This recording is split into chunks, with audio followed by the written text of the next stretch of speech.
The government plans to make access into the country for the Green Climate Fund easier to ensure they work alongside the Office of Climate Change on related issues.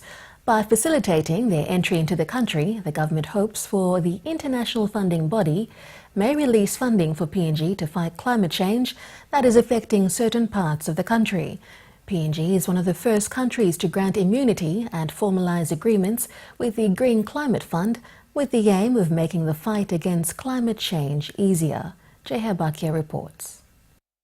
In the course of the UN General Assembly meetings, the government through the Foreign Affairs Minister Rimwik Pato has formalized an agreement with the Green Climate Fund to make it easier for them to get into the country and look at climate change issues or areas affected by climate change.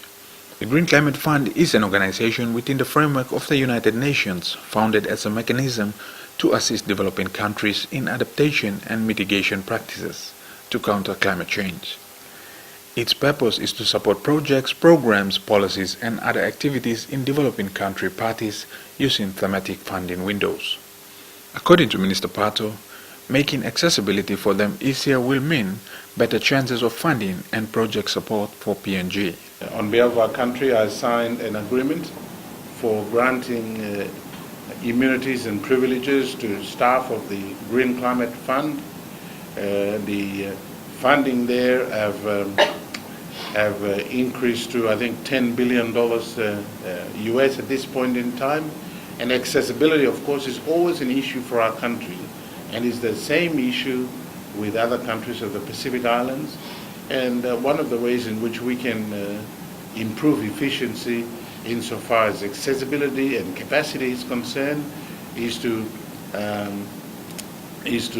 permit officers from the Green Climate Fund to come to our country, teach our people, develop the templates that are necessary so that we can access funding. So we thought that it was a move in the right direction. The Foreign Affairs Minister pointed out that networking and accessing of funds for the climate change fight has been an issue of concern for a long time. The government believes that by providing immunity to GCF officials, it will make funding accessibility easier to drive programs in the country. PNG's Office of Climate Change deals with these issues, but funding has been one of the main constraints when it comes to driving the agenda in affected areas. Bakia, NBC National News, Port Moresby.